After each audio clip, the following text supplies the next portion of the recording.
Hello friends, कैसे हैं आप लोग। स्वागत है आप सभी का हमारे यूट्यूब चैनल एवरेस्ट एकेडमी में। तो फ्रेंड्स, आज की वीडियो में हम करेंगे सीटेट 20 जनवरी 2023 का प्रीवियस ईयर क्वेश्चन पेपर यानी सीडीपी का पार्ट, जिसमें 30 क्वेश्चंस हैं। तो चलिए स्टार्ट करते हैं आज की क्लास का पहला क्वेश्चन। तो फ्रेंड्स, तैयार हैं आप सभी लोग। जैसा कि पहला क्वेश्चन आपकी स्क्रीन पे दिया है, विकास का शीर्षगामी सिद्धांत क्या कहता है। ऑप्शन ए, विकास दर सभी संस्कृतियों में एक समान होती है। ऑप्शन बी, विकास अनिरंतर होता है। ऑप्शन सी, विकास सिर से पैर की तरफ बढ़ता है।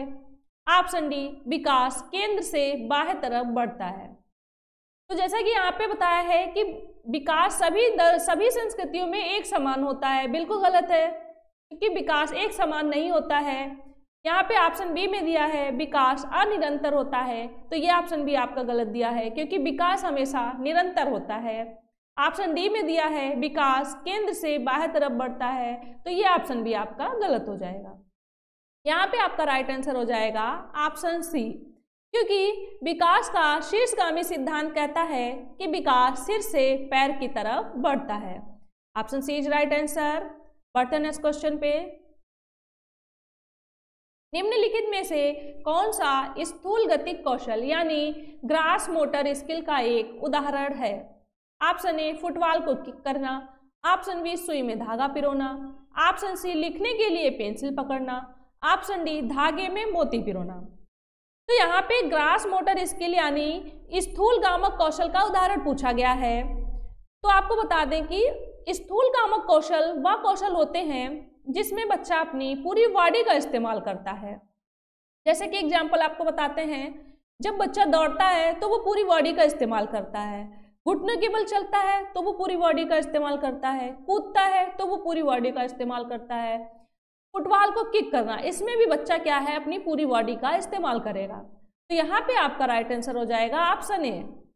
बाकी जो यहाँ पे आपका दिया गया है, सुई में धागा पिरोना, लिखने के लिए पेंसिल पकड़ना और धागे में मोती पिरोना, तो आपको बता दें कि ये तीनों जो हैं वो आपके सूक्ष्म कौशल के अंतर्गत आते हैं। किसके अंतर्गत आते हैं? सूक्ष्म कौशल,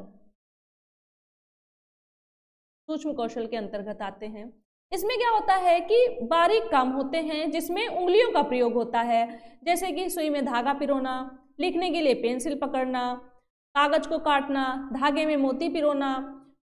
तो यहाँ पे जो सूक्ष्म कौशल के अंतर्गत आते हैं जिसमें उंगलियों का प्रयोग होता है और जिसमें पूरी बॉडी का इस्तेमाल होता है, वो स्थूल गतिक कौशल के अंतर्गत आते हैं। तो यहाँ पे आपका वही पूछा गया था, तो आपका राइट आंसर हो जाएगा ऑप्शन ए। बढ़ते हैं नेक्स्ट क्वेश्चन पे। अभिकथन ए, विद्यालय बच्चे के सामाजिकरण में एक महत्वपूर्ण भूमिका निभाता है। बिल्कुल सही दिया है यहाँ पे अभिकथन, क्योंकि विद्यालय को समाज का लघु रूप माना जाता है। बच्चे विद्यालय आकर अपने दायित्वों को सीखकर एक सामाजिक प्राणी बनते हैं। बिल्कुल सही है। कारण आर दिया है, धार्मिक संस्थाएं सामाजिकरण की प्राथमिक कारक हैं। बिल्कुल गलत है, क्योंकि आपको बता दें धार्मिक संस्थाएं जो हैं वो सामाजिकरण की द्वितीयक कारक हैं। कौन सी? द्वितीयक। और यहाँ पे क्या दिया है? प्राथमिक।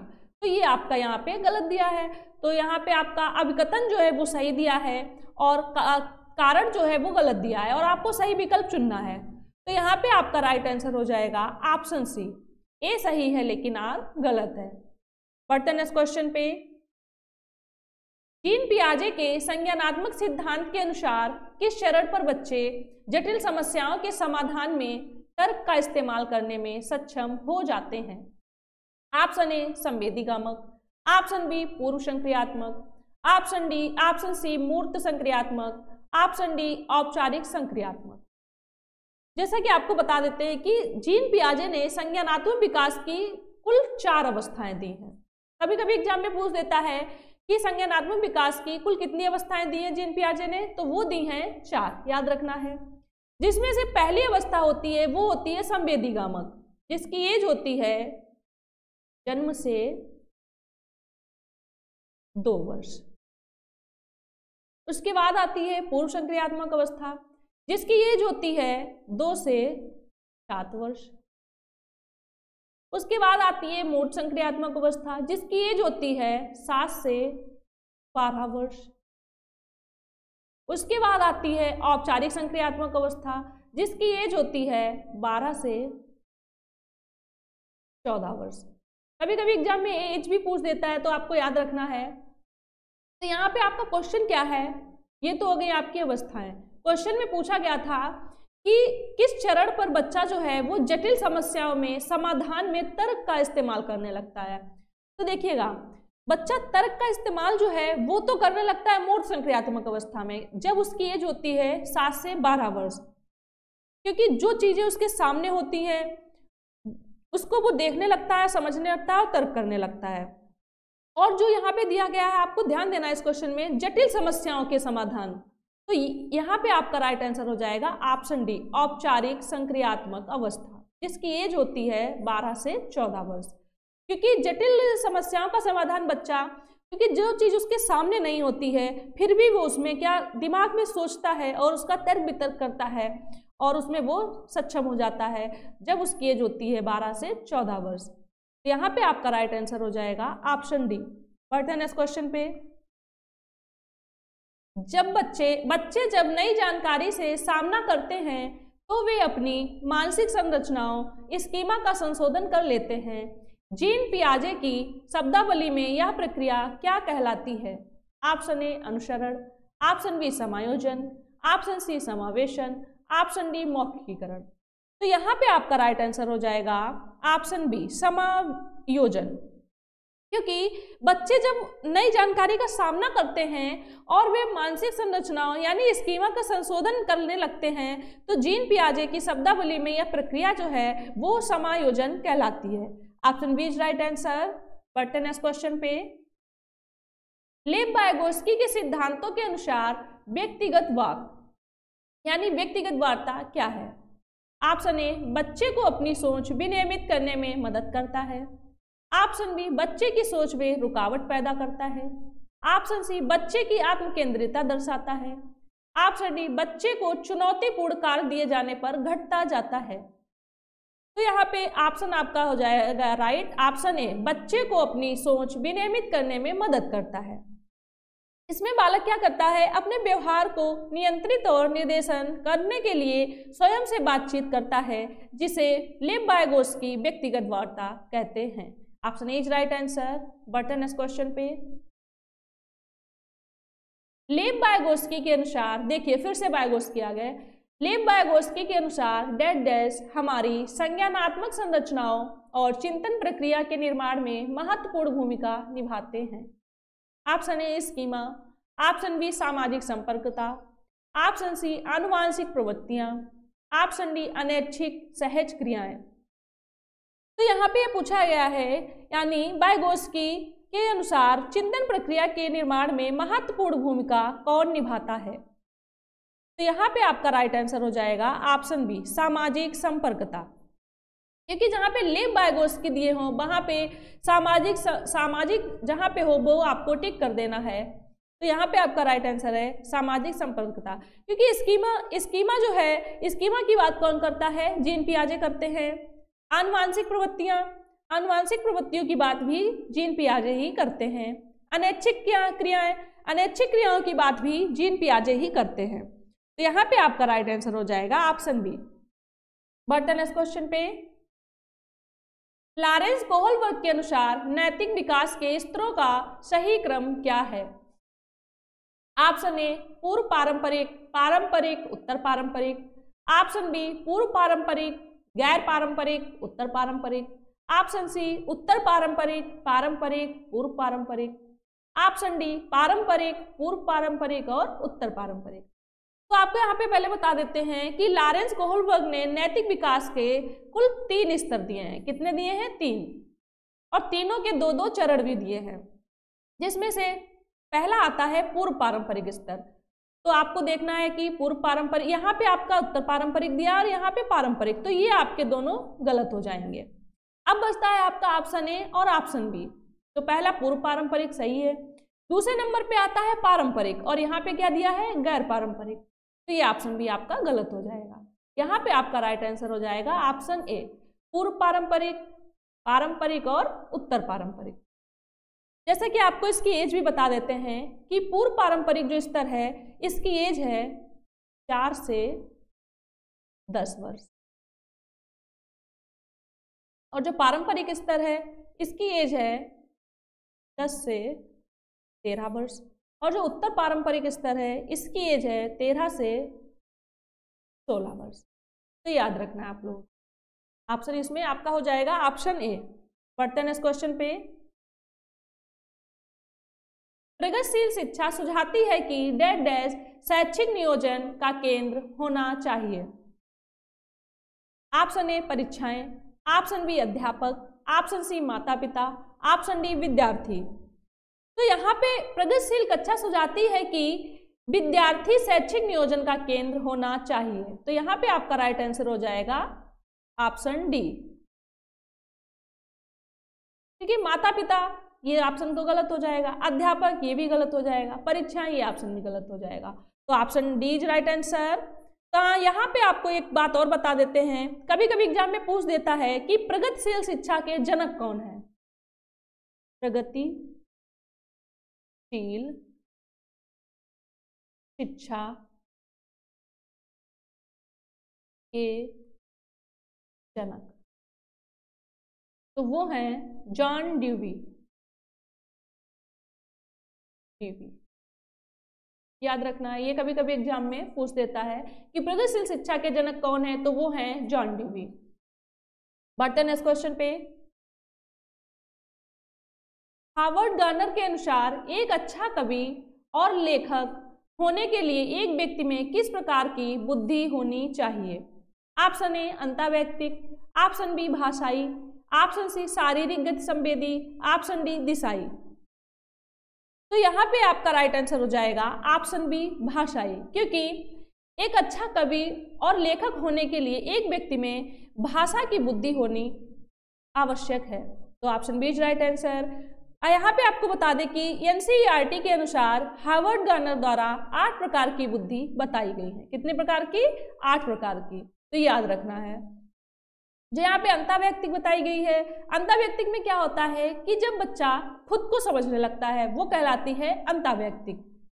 तो यहाँ पे आपका जो अच्छा कवि और लेखक पूछा गया है, इसके लिए एक व्यक्ति में भाषा का होना जरूरी माना जाता है। तो यहाँ पे आपका राइट आंसर हो जाएगा ऑप्शन बी।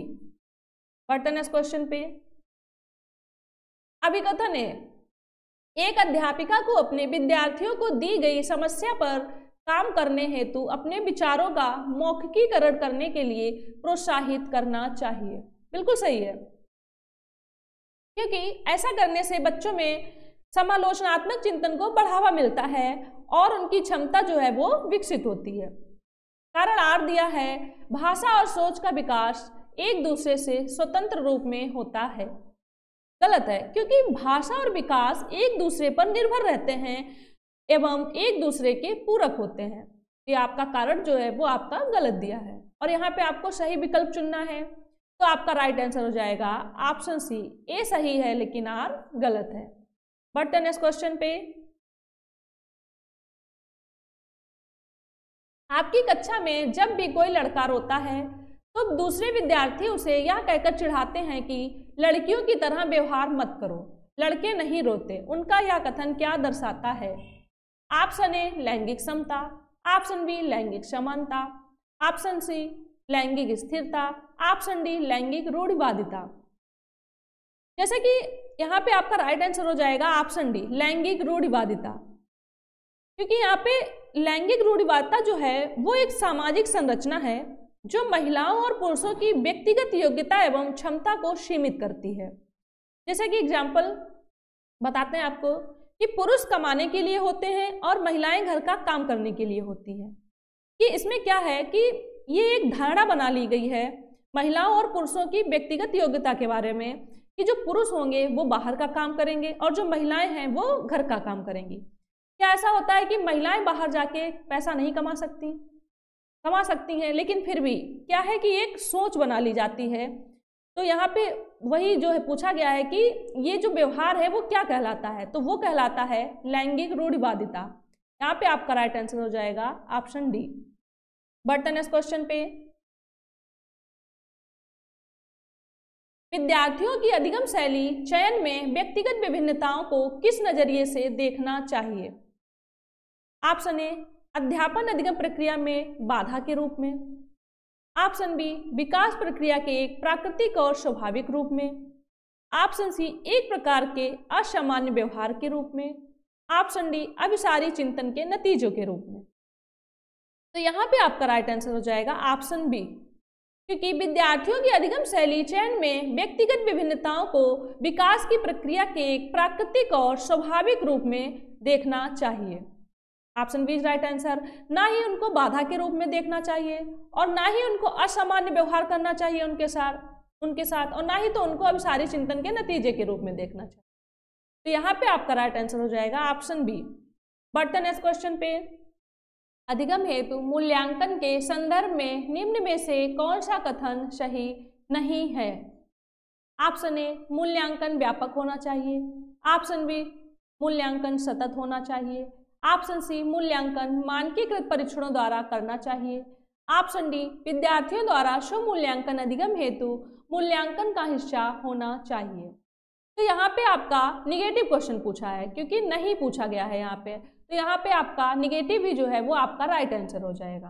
तो यहाँ पे आपका राइट आंसर हो जाएगा ऑप्शन सी, मूल्यांकन मानकीकृत परीक्षणों द्वारा करना चाहिए।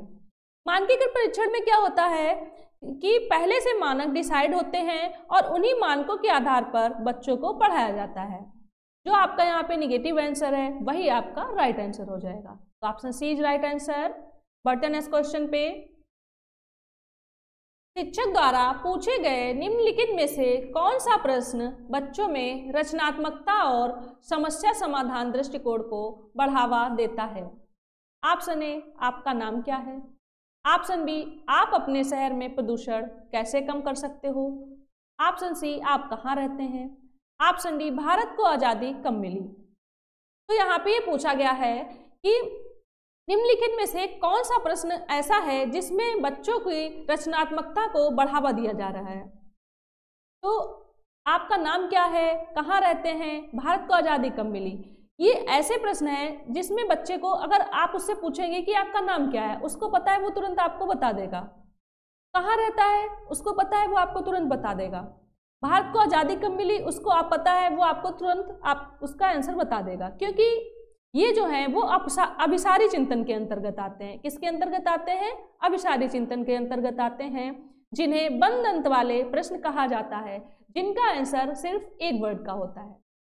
और जो यहाँ पे आपका राइट आंसर है ऑप्शन बी, आप अपने शहर में प्रदूषण कैसे कम कर सकते हो। इसमें क्या होता है, इसमें बच्चे के अंदर सोचने, समझने एवं चिंतन करने की क्षमता जो होती है वो विकसित होती है, और वो किसके अंतर्गत आता है?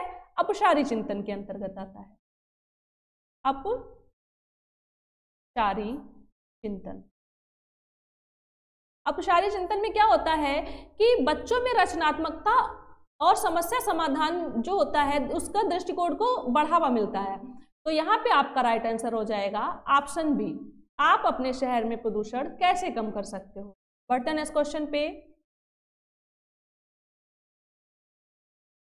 हाशिए पर स्थित समूहों से आने वाले विद्यार्थियों के सामाजिक सांस्कृतिक ज्ञान के प्रति किस तरह का दृष्टिकोण होना चाहिए।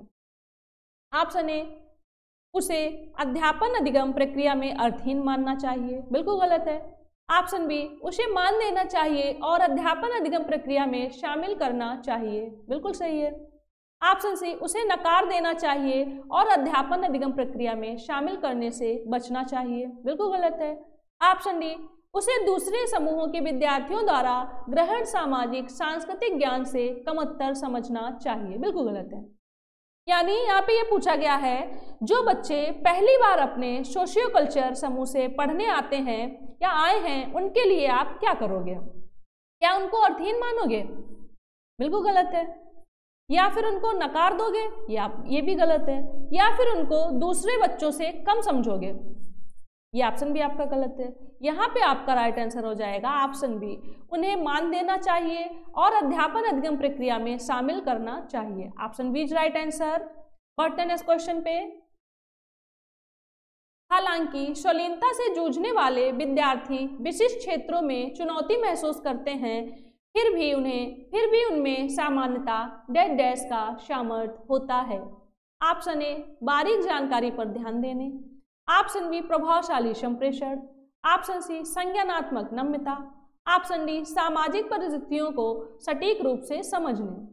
तो यहाँ पे आपका राइट आंसर हो जाएगा ऑप्शन ए बारीक जानकारी पर ध्यान देने, क्योंकि संलीनता से जूझने वाले विद्यार्थी विशिष्ट क्षेत्रों में चुनौती महसूस करते हैं, फिर भी उनमें सामान्यता बारीक जानकारी पर ध्यान देने का सामर्थ्य होता है। Option A is right answer. Button S question पे पठन वैकल्य एक डैश डैश है। ऑप्शन ए विशिष्ट अधिगम कठिनाई, ऑप्शन बी संवेदी क्षति, ऑप्शन सी संलीनता क्रम विकार का हिस्सा, ऑप्शन डी श्रवणात्मक अशक्तता। तो यहाँ पे पूछा गया है कि पठन वैकल्य क्या है। तो पठन वैकल्य एक पठन संबंधी विकार है जो कि डिसलेक्सिया से संबंधित है। किससे संबंधित है? डिसलेक्सिया से, जिसमें क्या होता है कि छात्रों को अक्षरों और शब्दों को पढ़ने तथा सीखने में परेशानी होती है। तो यहाँ पे आपका राइट आंसर हो जाएगा ऑप्शन ए विशिष्ट अधिगम कठिनाई। पठन वैकल्य एक विशिष्ट अधिगम कठिनाई है। Option A is right answer. बढ़ते हैं नेक्स्ट क्वेश्चन पे। दृष्टिबाधित से जूझने वाले विद्यार्थियों के समावेशन में निम्न में से कौन सा कारक बाधा बन जाता है? बाधा बन जाता है। तो ये आपका क्वेश्चन भी निगेटिव है और इसका आंसर भी निगेटिव होगा। यहाँ पे पूछा गया है कि वे बच्चे जिनको ठीक से दिखाई नहीं देता उनके लिए क्या बाधा बन जाता है, ये पूछा गया है। तो ऑप्शन ए दिया गया है स्पर्शनीय चित्र, ऑप्शन बी हस्तलिखित notes, option C audio tape का व्याख्यान, ऑप्शन डी ब्रेल उभारशील किताबें। तो यहाँ पे आपका राइट आंसर हो जाएगा ऑप्शन बी हस्तलिखित नोट्स, क्योंकि एक तो बच्चे को दिखाई नहीं दे रहा है और ऊपर से उसको लिखने के लिए नोट्स दिए जा रहे हैं, तो वो उसके लिए क्या होगा? बाधा बन जाएगा। तो option B is right answer. बटन इस क्वेश्चन पे अवधान न्यूनता अतिक्रियाशीलता विकार ADHD से जूझने वाले विद्यार्थी निम्न में से किस गुण को अक्सर दर्शाते हैं? ऑप्शन ए उच्च एकाग्रता, ऑप्शन बी आवेगशीलता, ऑप्शन सी कार्य क्षेत्र में व्यवस्थित संगठन, ऑप्शन डी लंबे समय तक स्थिर रहने की योग्यता। यानी जिस बच्चे में ADHD की प्रॉब्लम है वो अक्सर कैसा गुण दिखाएगा, ये पूछा गया यहाँ पे। जिसके अंदर ADHD होता है वह बच्चा कहीं पर भी टिक कर नहीं बैठता, उसमें क्या होता है? आवेगशीलता होती है। वो कहीं यहाँ पर बैठेगा, कहीं वहाँ पे बैठेगा, कि वो कभी भी एक जगह पर टिक के नहीं बैठता है, क्योंकि वो बच्चा काफ़ी एक्टिव होता है। तो यहाँ पे आपका राइट आंसर हो जाएगा ऑप्शन बी आवेगशीलता। बटन इस क्वेश्चन पे अभिकथन है सार्थक सीखने के लिए ज्ञान का निर्माण हेतु छात्रों को सक्रिय रूप से पर्याप्त अवसर एवं उदाहरण प्रदान किया जाना चाहिए। बिल्कुल सही बताया है यहाँ पे अभिकथन, क्योंकि छात्रों को अवसर एवं उदाहरण प्रदान करने पर छात्र जो होते हैं वो जल्दी सीखते हैं तथा उनमें रुचि जो होती है वो जागृत होती है। सरकार दिया है सीखना ज्ञान के निष्क्रिय अधिग्रहण की एक प्रक्रिया है। बिल्कुल गलत है, क्योंकि सीखना जो है वो एक सक्रिय प्रक्रिया है, ना कि निष्क्रिय प्रक्रिया है। तो यहाँ पे आपका अभिकथन जो है वो सही दिया है और तर्क जो है वो गलत दिया गया है। तो आपका राइट आंसर हो जाएगा ऑप्शन सी, ए सही है लेकिन आर गलत है। बटन इस क्वेश्चन पे अधिगम को प्रभावशाली बनाने के लिए विषय वस्तु कैसी होनी चाहिए? ऑप्शन ए बहुत अमूर्त और जटिल, ऑप्शन बी असंबंधित खंडों में प्रस्तुति, ऑप्शन सी विद्यार्थियों के सामाजिक सांस्कृतिक परिवेश से संबंधित, ऑप्शन डी अति समान और अत्यधिक सरल। क्या पूछा गया है कि अगर आप लर्निंग को और ज़्यादा इफेक्टिव बनाना चाहते हैं तो आप किस तरह से बच्चों को पढ़ाएंगे? क्या बहुत अमूर्त या फिर जटिल तरीके से? बिल्कुल गलत है। असंबंधित खंडों में प्रस्तुत करके, ये ऑप्शन भी गलत है। विद्यार्थियों के सामाजिक सांस्कृतिक परिवेश से संबंधित, बिल्कुल सही है, क्योंकि जब आप बच्चों के परिवेश से संबंधित उनको विषय वस्तु को पढ़ाएंगे तो उनको क्या होगा? जल्दी से समझ में आएगा। बिल्कुल सही है। यहाँ पे अति समान और अत्यधिक सरल, तो ये आपका निगेटिव वर्ड है, तो ये ऑप्शन भी गलत हो जाएगा। यहाँ पे हो जाएगा आपका option C is right answer. बढ़ते हैं नेक्स्ट क्वेश्चन पे। अपनी खुद की सोच प्रक्रिया पर चिंतन करना क्या कहलाता है? ऑप्शन ए स्मृतिकरण, ऑप्शन बी अभिसंज्ञान, ऑप्शन सी अनुकूलन, ऑप्शन डी आत्मसातकरण। तो यहाँ पे ये पूछा गया है कि जब बच्चा अपनी थिंकिंग के ऊपर थिंकिंग करता है उसे क्या कहा जाता है? तो यहाँ पे आपका राइट आंसर हो जाएगा ऑप्शन बी अभिसंज्ञान, कि जब बच्चा अपनी सोच के ऊपर सोचता है तो उसे कहा जाता है अभिसंज्ञान। और आपको बता दें यहाँ पे कि अभिसंज्ञान को परासंज्ञान भी कहा जाता है। परासंज्ञान, कि अभिसंज्ञान की जगह पे परासंज्ञान दिया होता तो आपका राइट आंसर भी होता परासंज्ञान। तो यहाँ पे आपका राइट आंसर हो जाएगा अभिसंज्ञान। बढ़ते हैं नेक्स्ट क्वेश्चन पे। अधिगम के सामाजिक संरचनावादी उपागम के अनुसार निम्न में से कौन सा तरीका अर्थपूर्ण अधिगम के लिए प्रभावशाली नहीं है? यहाँ पे भी नहीं पूछा है, तो ध्यान देना है इस चीज को, क्योंकि जहाँ पे नहीं पूछा जाता है वहाँ पे आपका आंसर भी नेगेटिव होता है। ऑप्शन ए दिया है स्व पहल अन्वेषण, ऑप्शन बी चर्चाओं में सक्रिय भागीदारी, ऑप्शन सी खोजी अधिगम, ऑप्शन डी निष्क्रिय अनुसरण। तो निगेटिव क्वेश्चन है तो आंसर भी निगेटिव होगा। तो निष्क्रिय वर्ड कभी भी पॉजिटिव नहीं होता है, तो यहाँ पे जो आपका निगेटिव है वही आपका राइट आंसर हो जाएगा। Option D is right answer. बढ़ते हैं नेक्स्ट क्वेश्चन पे। विद्यार्थियों में समस्या समाधान कौशलों के विकास के लिए निम्न में से बढ़ावा देना महत्वपूर्ण है। ऑप्शन ए प्रकार्यात्मक स्थिरता, ऑप्शन बी अभिसारी चिंतन, ऑप्शन सी अपसारी चिंतन, ऑप्शन डी आत्म केंद्रियता। अब यहाँ पे है कि अगर आप बच्चों के अंदर प्रॉब्लम सॉल्विंग स्किल को बढ़ावा देना चाहते हो तो इसके लिए आप क्या करोगे, ये पूछा गया है। तो यहाँ पे आपका राइट आंसर हो जाएगा ऑप्शन सी अपसारी चिंतन। अपसारी चिंतन को सृजनात्मक चिंतन भी कहा जाता है। क्या बोलते हैं इसको? सृजनात्मक चिंतन। सृजनात्मक चिंतन। तो option C is right answer. बढ़ते नेक्स्ट क्वेश्चन पे। विद्यार्थियों द्वारा ग्रहित वैकल्पिक अवधारणाओं से अध्यापक को किस प्रकार निपटना चाहिए? यानी आप बच्चे को पढ़ाते कुछ हैं और वह समझ कुछ और लेता है, यानी एक अलग सी अवधारणा बना लेता है, उसको क्या करना चाहिए? ऑप्शन ए उन्हें अनदेखा कर देना चाहिए क्योंकि वे अवधारणाएं अत्यंत गलत एवं त्रुटिपूर्ण होती हैं। ऑप्शन बी उन्हें ठीक तरह से समझा जाना चाहिए, वे अधिगम प्रक्रिया में महत्वपूर्ण होती हैं। ऑप्शन सी उन्हें कठोरता से निपटना चाहिए क्योंकि वे अत्यधिक तर्कहीन चिंतन का परिणाम हैं। ऑप्शन डी उन्हें बढ़ावा देना चाहिए क्योंकि वे विद्यार्थियों के नामीकरण के लिए महत्वपूर्ण हैं।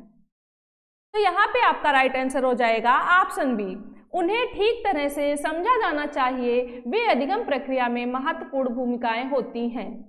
ना ही तो उनको अनदेखा करना चाहिए और ना ही तो कठोरता से बच्चों के सामने पेश आना चाहिए और ना ही उन्हें किसी भी बच्चों का नामीकरण करना चाहिए। तो ये तीनों ऑप्शन आपके गलत हो जाएंगे। यहाँ पे आपका राइट आंसर है ऑप्शन बी। बढ़ते हैं नेक्स्ट क्वेश्चन पे। विद्यार्थी निम्न में से क्या महसूस करेंगे यदि वे यह विश्वास करने लगे कि उनके प्रयासों के कार्य का परिणाम पर कोई असर नहीं पड़ेगा? यहाँ पे भी नहीं पूछा गया है, निगेटिव क्वेश्चन है तो इसका आंसर भी निगेटिव होगा। यहाँ पे ये पूछा है क्वेश्चन में कि विद्यार्थी जो ऑप्शन दिए गए हैं उसमें से क्या महसूस करेंगे यदि वे यह विश्वास करने लगे कि वो जो प्रयास कर रहे हैं प्रयासों के कार्य का परिणाम पर उनके कोई असर नहीं पड़ेगा। ऑप्शन ए अधिगम असक्तता या साध्यता, ऑप्शन बी आंतरिक अभिप्रेरणा, ऑप्शन सी गौरव, ऑप्शन डी राहत। तो आंतरिक अभिप्रेरणा, गौरव और राहत ये तीनों आपके पॉजिटिव वर्ड हैं। तो यहाँ पे आपका राइट आंसर हो जाएगा ऑप्शन ए अधिगम असक्तता, क्योंकि ये आपका निगेटिव है। तो option A is right answer. बढ़ते हैं नेक्स्ट क्वेश्चन पे। निम्न में से कौन सा आंतरिक अभिप्रेरणा का उदाहरण है? ऑप्शन ए ज्ञान प्राप्त करने के लिए चर्चा में भाग लेना। ऑप्शन बी नगद इनाम जीतने के लिए चर्चा में भाग लेना। ऑप्शन सी सहपाठियों को प्रभावित करने के लिए चर्चा में भाग लेना। ऑप्शन डी दंड से बचने के लिए चर्चा में भाग लेना। तो यहाँ पे आंतरिक अभिप्रेरणा का उदाहरण पूछा गया कि कौन सा आंतरिक अभिप्रेरणा का उदाहरण है। तो यहाँ पे आपका आंसर हो जाएगा ऑप्शन ए ज्ञान प्राप्त करने के लिए चर्चा में भाग लेना। ना ही आंतरिक अभिप्रेरणा नगद इनाम जीतने के लिए चर्चा में भाग लेना, ये ऑप्शन तो गलत हो जाएगा। सहपाठियों को प्रभावित करने के लिए ये ऑप्शन भी गलत हो जाएगा। दंड से बचने के लिए ये ऑप्शन भी आपका गलत हो जाएगा, निगेटिव हो जाएगा। यहाँ पे जो आपका पॉजिटिव आंसर है वो है आपका ज्ञान प्राप्त करने के लिए चर्चा में भाग लेना। Option A is right answer. बढ़ते हैं इस क्वेश्चन पे, क्योंकि ये तीनों जो हैं ये तीनों बाहरी अभिप्रेरणा के उदाहरण है और यहाँ पे पूछा क्या था आंतरिक अभिप्रेरणा का, तो आंतरिक अभिप्रेरणा का हो जाएगा ऑप्शन ए। बढ़ते हैं इस क्वेश्चन पे, एक अध्यापिका को अपने अधिगमकर्ताओं में से किस प्रकार के लक्ष्यों को बढ़ावा देना चाहिए। ऑप्शन ए महारत हासिल करने की दिशा में उन्मुख लक्ष्य। ऑप्शन बी परिहार उन्मुखी महारत लक्ष्य। ऑप्शन सी प्रदर्शन की दिशा में उन्मुख लक्ष्य। ऑप्शन डी परिहार उन्मुखी प्रदर्शन लक्ष्य।